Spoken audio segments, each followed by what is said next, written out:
ओम नमो भगवते वासुदेवाय। जय श्री हरि। आप सभी का हमारे YouTube चैनल पर हार्दिक स्वागत है। आज हम आपको सुना रहे हैं देव प्रबोधिनी एकादशी व्रत की पौराणिक कथा और महत्व।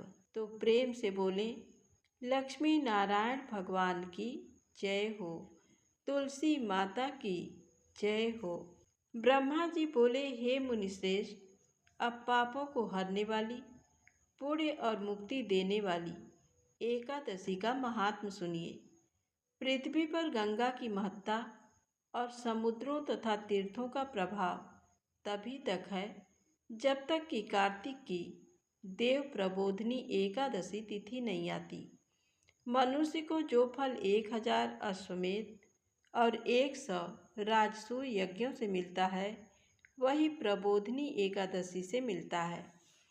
नारद जी कहने लगे कि हे पिता, एक समय भोजन करने, रात्रि को भोजन करने तथा सारे दिन उपवास करने से क्या फल मिलता है, सो विस्तार से बताइए।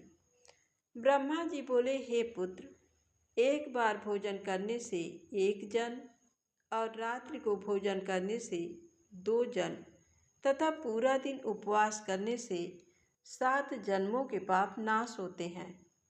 जो वस्तु त्रिलोकी में न मिल सके और दिखे भी नहीं, वह हरि प्रबोधिनी एकादशी से प्राप्त हो सकती है। मेरु और मंदराचल के समान भारी पाप भी नष्ट हो जाते हैं तथा अनेक जन्म में किए हुए पाप समूह क्षण भर में भस्म हो जाते हैं। जैसे रुई के बड़े ढेर को अग्नि की छोटी सी चिंगारी पल भर में भस्म कर देती है, तो विधि पूर्वक थोड़ा सा पुण्य कर बहुत फल देता है, परंतु विधि रहित अधिक किया जाए तो भी उसका फल कुछ नहीं मिलता। संध्या न करने वाले, नास्तिक, वेद निंदक, धर्मशास्त्र को दूषित करने वाले, पाप कर्मों में सदैव रत रहने वाले और स्त्री गमन करने वाले तथा ब्राह्मणी से भोग करने वाले, ये सब चांडाल के समान हैं। जो विधवा अथवा सधवा ब्राह्मणी से भोग करते हैं, वे अपने कुल को नष्ट कर देते हैं, पर स्त्रीगामी के संतान नहीं होती और उसके पूर्व जन्म के संचित सब अच्छे कर्म नष्ट हो जाते हैं। जो गुरु और ब्राह्मणों से अहंकार युक्त बात करता है, वह भी धन और संतान से हीन होता है। भ्रष्टाचार करने वाला, चांडाली से भोग करने वाला, दुष्ट की सेवा करने वाला और जो नीच मनुष्यों की सेवा करते हैं या संगत करते हैं, ये सब आप हरि प्रबोधिनी एकादशी के व्रत में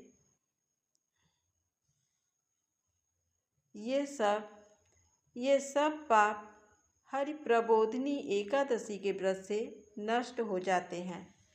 जो मनुष्य इस एकादशी के व्रत को करने का संकल्प मात्र करते हैं, उनके 100 जन्मों के पाप नष्ट हो जाते हैं।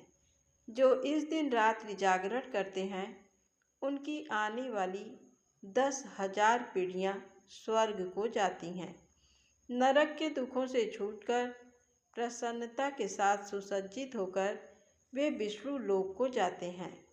ब्रह्महत्या आदि महान पाप भी इस व्रत के प्रभाव से नष्ट हो जाते हैं। जो फल समस्त तीर्थों में स्नान करने, गौ, स्वर्ग और भूमि का दान करने से होता है, वही फल इस एकादशी की रात्रि को जागरण से मिलता है। हे मुनि शार्दूल, इस संसार में उसी मनुष्य का जीवन सफल है जिसने हरि प्रबोधिनी एकादशी का व्रत किया है। वही ज्ञानी, तपस्वी और जितेंद्री है तथा उसी को भोग एवं मोक्ष मिलता है। जिसने इस एकादशी का व्रत किया है, वह विष्णु को अत्यंत प्रिय, मोक्ष के द्वार को बताने वाली और उसके तत्व का ज्ञान देने वाली है। मन, कर्म, वचन तीनों प्रकार के पाप इस रात्रि को जागरण से नष्ट हो जाते हैं। इस दिन जो मनुष्य भगवान की प्रसन्नता के लिए स्नान, दान, तप और यज्ञ आदि करते हैं, वे अक्षय पुण्य को प्राप्त होते हैं। प्रबोधिनी एकादशी के दिन व्रत करने से मनुष्य के बाल, यौवन और वृद्धावस्था में किए समस्त पाप नष्ट हो जाते हैं।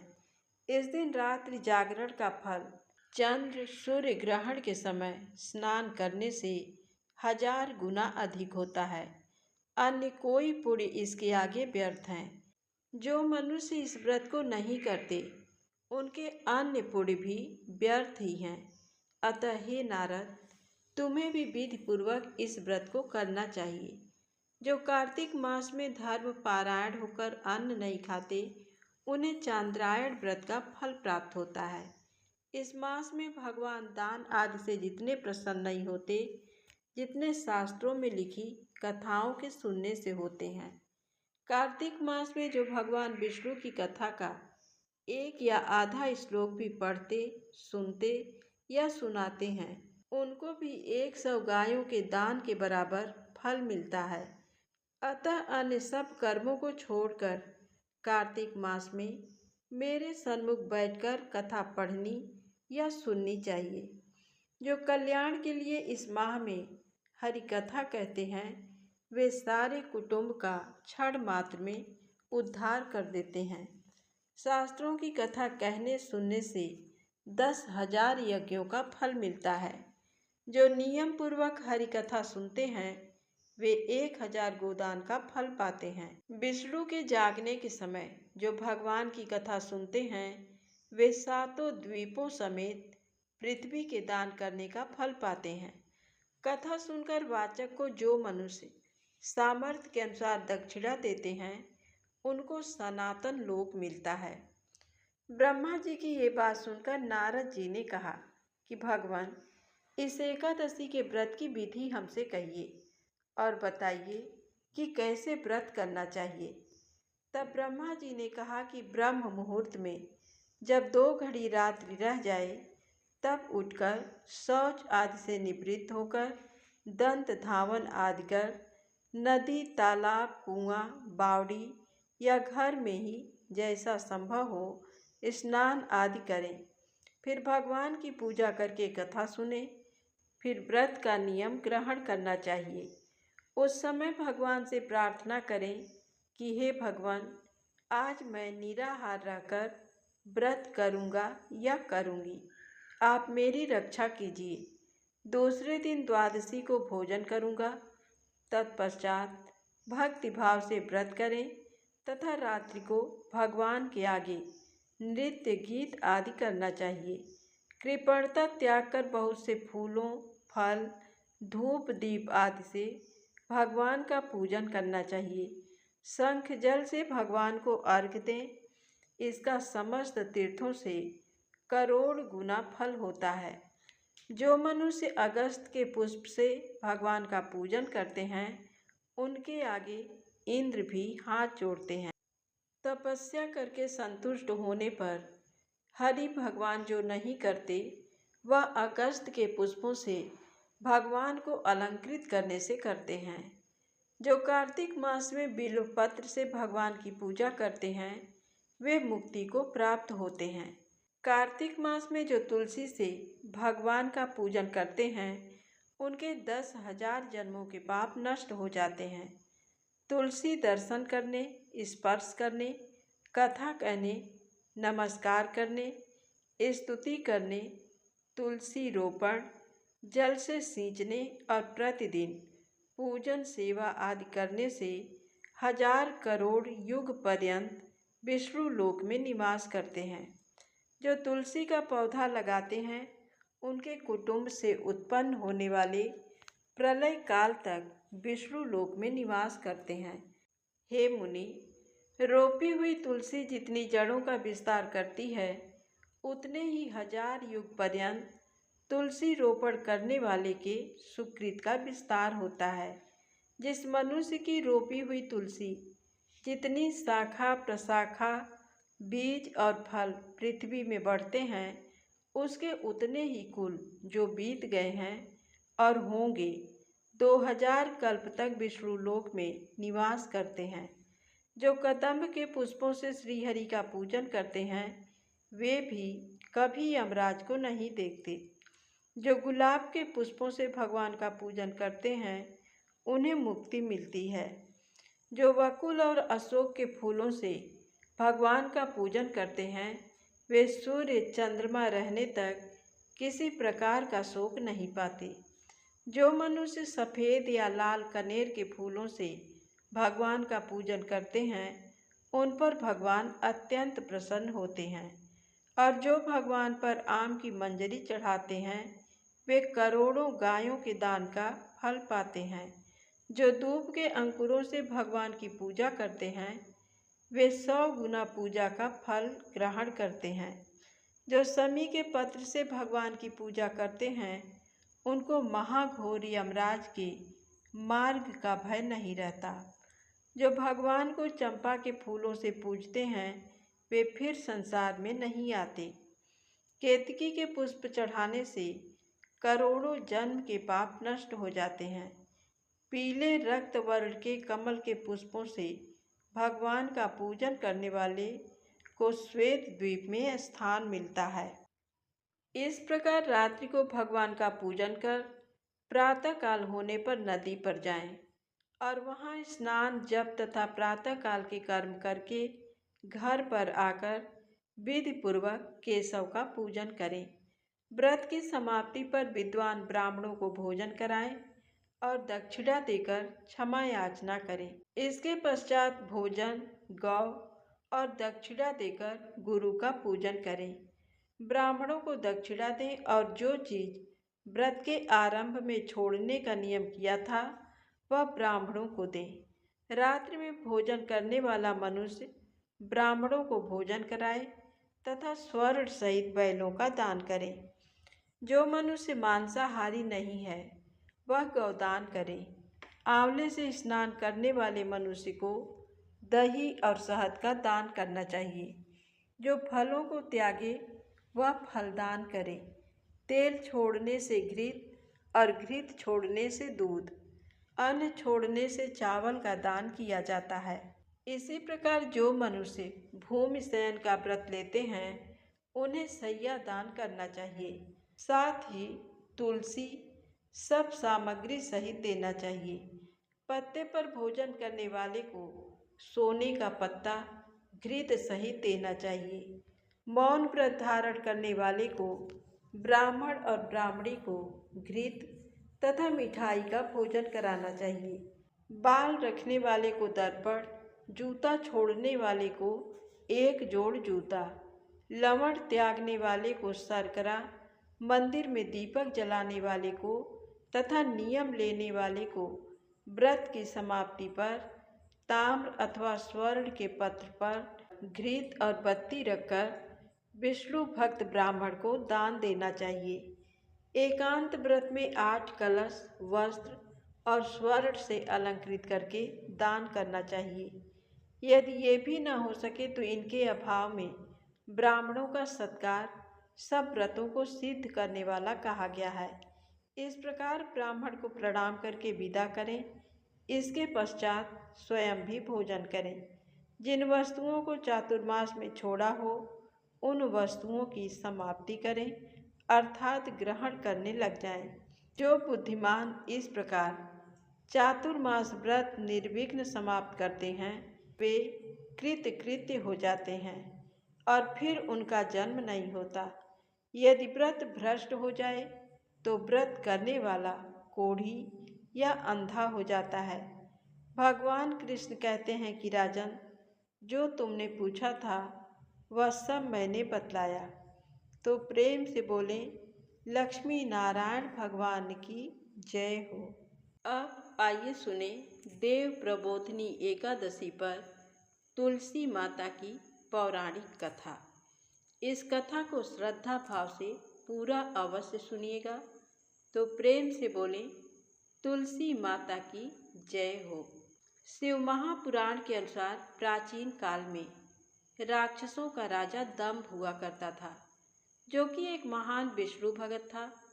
कई वर्षों तक संतान न होने के कारण राजा दंभ ने शुक्राचार्य जी को अपना गुरु बनाया और उनसे श्री कृष्ण का मंत्र प्राप्त किया। इस मंत्र को प्राप्त करने के बाद उन्होंने पुष्कर सरोवर में तपस्या की। भगवान विष्णु उनकी तपस्या से बहुत ही प्रसन्न हुए और उन्हें संतान प्राप्ति का आशीर्वाद दिया। भगवान विष्णु के वरदान से राजा दंभ के यहाँ एक पुत्र ने जन्म लिया। इस पुत्र का नाम था शंखचूड़। बड़े होकर शंखचूड़ ने ब्रह्मा जी को प्रसन्न करने के लिए पुष्कर में घोर तपस्या की थी। शंखचूड़ की तपस्या से प्रसन्न होकर ब्रह्मा जी ने शंखचूड़ को वरदान मांगने के लिए कहा। तो शंखचूड़ ने कहा कि यदि आप मुझसे इतने ही प्रसन्न हैं तो मुझे वरदान दो कि मैं हमेशा अमर रहूं, कोई भी देवता मुझे मार ना सके। तो ब्रह्मा जी ने ये वरदान दिया और कहा कि वह बद्री वन में जाकर धर्मध्वज की बेटी तुलसी से विवाह करे, जो इस समय तपस्या कर रही है। अगर तुम्हारा विवाह तुलसी से होता है तो तुम्हें कोई भी नहीं मार सकता, क्योंकि उसका सतीत्व अखंड होगा। इसी वजह से तुम्हारा कोई भी बाल बांका नहीं कर पाएगा। इस तरह का वरदान पाकर शंखचूड़ बहुत ही प्रसन्न हुआ। उधर सांवरली मुनि की पुत्री तुलसी अपूर्व सुंदरी थी। उसकी इच्छा थी कि उसका विवाह भगवान नारायण के साथ हो। इसके लिए उन्होंने नारायण पर्वत की घाटी में स्थित बद्री वन में घोर तपस्या की। दीर्घकाल तक तपस्या करने के बाद ब्रह्मा जी ने प्रसन्न हो उन्हें दर्शन दिया और वरदान मांगने के लिए कहा। तो तुलसी ने कहा कि सृष्टिकर्ता ब्रह्मदेव, आपको बारंबार प्रणाम हो। आप अंतर्यामी हैं, सबके मन की बात आप जानते हैं। फिर भी मैं अपनी इच्छा आपको बताती हूँ। अगर आप मुझसे इतना ही खुश हैं तो मुझे वरदान दें कि मैं चाहती हूँ कि मेरा विवाह भगवान श्री हरि नारायण के साथ हो। तो ब्रह्मा जी ने कहा कि तुम्हारा अभीष्ट तुम्हें अवश्य मिलेगा, ये मेरा आशीर्वाद है। अपने पूर्व जन्म में किसी अपराध के कारण तुम्हें श्राप मिला था, वह आज मैं तुम्हें बताता हूँ। पिछले जन्म में तुम युवा अवस्था में अपने विवाह की इच्छा लेकर तीर्थ यात्रा पर निकली थी। कई जगहों की यात्रा करने के बाद एक बार तुमने गंगा किनारे गणेश जी को तपस्या करते हुए देखा। तो तपस्या में लीन गणेश जी को देखकर तुमने उससे विवाह का मन बना लिया और सीधे ही गणेश जी के समक्ष विवाह का प्रस्ताव रखा। इस तरह से गणेश जी की तपस्या भंग हो गई। तपस्या भंग होने से गणेश जी ने क्रोधित होकर तुम्हारे विवाह का प्रस्ताव ठुकरा दिया। इस बात से तुमने नाराज होकर गणेश जी को 2 विवाह होने का श्राप दे दिया। तो गणेश जी और ही क्रोधित हो गए कि तुम्हारा भी विवाह शंखचूड़ से होगा, जो कि एक राक्षस है। राक्षस की पत्नी होने का श्राप सुनकर तुलसी ने गणेश जी से माफ़ी मांगी। तब गणेश जी ने तुलसी से कहा कि वह भगवान विष्णु और कृष्ण की अति प्रिय होगी, साथ ही कलयुग में जगत और जीवन को मोक्ष देने वाली होगी। नित्य प्रतिदिन तुम्हारी पूजा की जाएगी, लेकिन मेरी पूजा में तुम्हें चढ़ाना अशुभ माना जाएगा और मैं तुम्हें श्राप से मुक्त तो नहीं कर सकता। इस तरह तुम्हें पूर्व जन्म में श्राप मिला था। इसी प्रकार भगवान श्री हरि नारायण के एक पार्षद को भी दानव कुल में जन्म लेने का श्राप मिला है। दानव कुल में जन्म लेने के बाद भी उसमें नारायण का अंश विद्यमान रहेगा। इसीलिए इस जन्म में पूर्व जन्म के पाप के शमन के लिए संपूर्ण नारायण तो नहीं, नारायण के अंश से युक्त दानव कुल में जन्मे श्रापग्रस्त पार्षद से तुम्हारा विवाह होगा। शाप मुक्त होने पर भगवान श्री हरि नारायण सदा सर्वदा के लिए तुम्हारे पति हो जाएंगे। तो तुलसी ने ब्रह्मा जी के इस वरदान को स्वीकार किया, क्योंकि मानव कुल में जन्म लेने के कारण उसे मायावी भोग तो भोगना ही था। तुलसी बद्री वन में रहने लगी। नारायण का वह पार्षद दानव कुल में शंखचूड़ के नाम से पैदा हुआ था। कुछ दिनों के बाद वह भ्रमण करता हुआ बद्री वन में आया। तुलसी को वहां देखते ही उस पर मुग्ध हो गया और तुलसी के सामने उसने विवाह का प्रस्ताव रखा। इतने में वहां पर ब्रह्मा जी भी आ गए और तुलसी से कहा कि तुलसी, शंखचूड़ को देखो, कैसा देवोपम इसका स्वरूप है। दानव कुल में जन्म लेने के बाद भी लगता है जैसे इसके शरीर में नारायण का वास हो। इसीलिए शादी के प्रस्ताव को तुम स्वीकार कर लो। ये सुनकर तुलसी को भी लगा कि उसकी तपस्या पूर्ण हुई, उसे इच्छित फल मिला है। इसीलिए उसने शादी के लिए हाँ कर दी। फिर शंखचूड़ के साथ तुलसी का गंधर्व विवाह हो गया और वह शंखचूड़ के साथ उसके महल में पत्नी बनकर आ गई। शंखचूड़ ने अपनी परम सुंदरी सती साध्वी पत्नी तुलसी के साथ बहुत दिनों तक राज किया। उसने अपने राज्य का इतना विस्तार किया कि देवलोक तक उसके अधिकार में आ गया। स्वर्ग का सुख भोगने वाले देवताओं की दशा भिखारियों जैसी हो गई। शंखचूड़ किसी को कष्ट नहीं देता था, पर अधिकार और राज्य छिन जाने से सारे देवता मिलकर ब्रह्मा, विष्णु और शिव की सभा में गए और अपनी समस्या बताई। तो ब्रह्मा जी ने कहा कि तुलसी परम साध्वी है, उसका विवाह शंखचूड़ से मैंने ही कराया। शंखचूड़ को तब तक नहीं हराया जा सकता और ना ही मारा जा सकता जब तक शंखचूड़ की जिंदगी में तुलसी है, क्योंकि तुलसी का सतीत्व अखंड है। इसीलिए इसे ना तो मारा जा सकता है और ना ही हराया जा सकता है। तो विष्णु जी ने कहा कि शंखचूड़ पूर्व जन्म में मेरा ही पार्षद था। शाप के कारण उसे दैत्य कुल में जन्म लेना पड़ा। इस जन्म में मेरा अंश उसमें व्याप्त है। साथ ही तुलसी के पतिव्रत धर्म से वह अजर अमर है। फिर सारे देवताओं की सहमति से भगवान शिव ने शंखचूड़ के पास संदेश भेजा कि या तो वह देवताओं का राज्य लौटा दे या फिर उनसे युद्ध करे। शंखचूड़ भगवान शंकर के पास पहुंचा और उनसे कहा कि देवाधिदेव, आपके लिए देवताओं का पक्ष लेना उचित नहीं है। राज्य बढ़ाना हर राजा का कर्तव्य है। मैं किसी को दुखी नहीं कर रहा हूँ। देवताओं से कहिए कि वह मेरी प्रजा बनकर रहे। मैंने आपका भी कभी कोई अपमान नहीं किया है। हमारा आपका युद्ध करना शोभा नहीं देता। अगर आप हार गए तो बड़ी लज्जा की बात होगी। अगर मैं हार गया तो आपकी कीर्ति बहुत अधिक नहीं बढ़ेगी।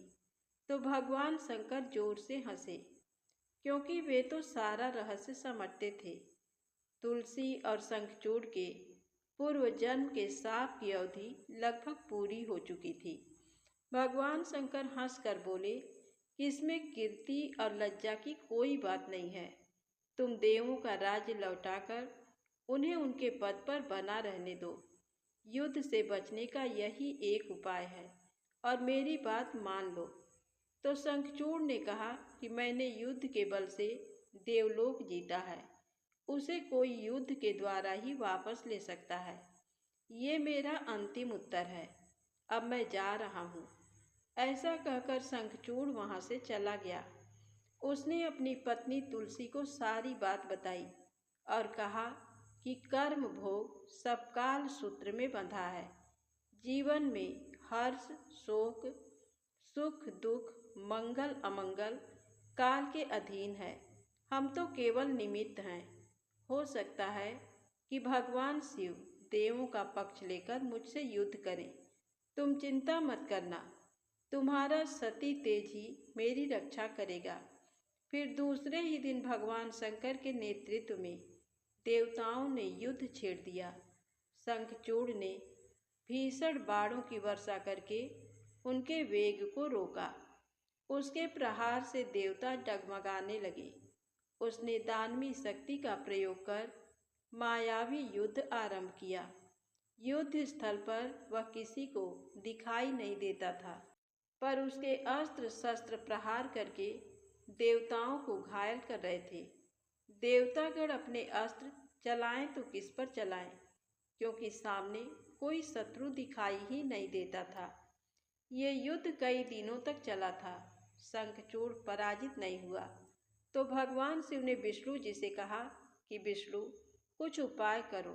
तो विष्णु जी ने सोचा कि बल से तो शंखचूड़ को हराया नहीं जा सकता, इसीलिए छल का सहारा लेना होगा।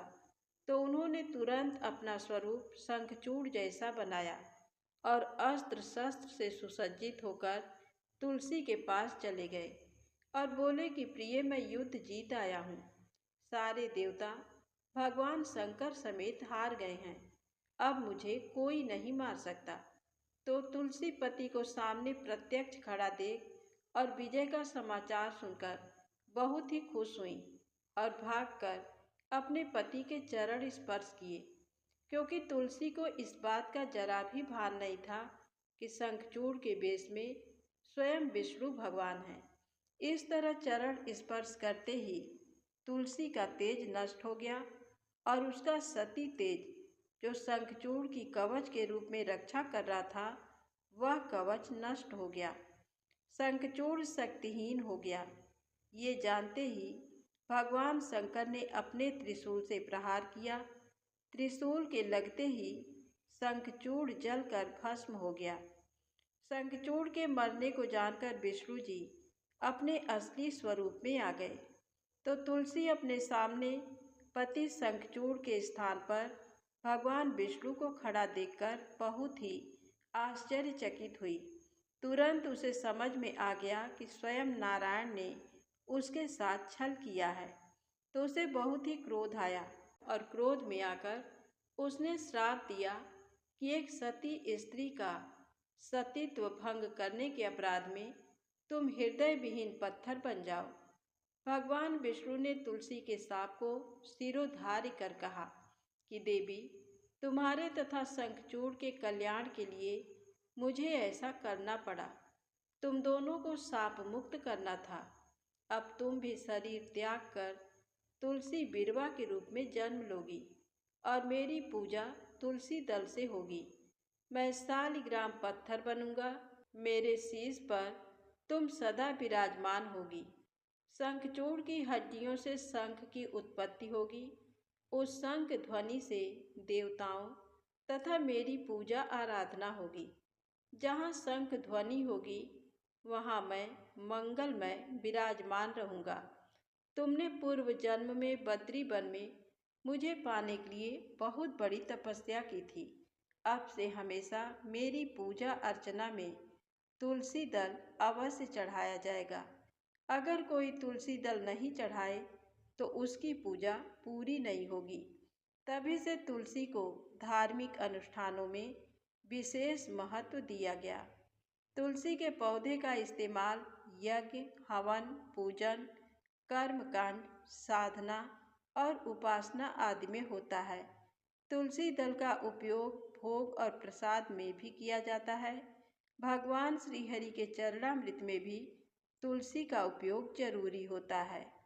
तो प्रेम से बोले, लक्ष्मी नारायण भगवान की जय हो, तुलसी माता की जय हो।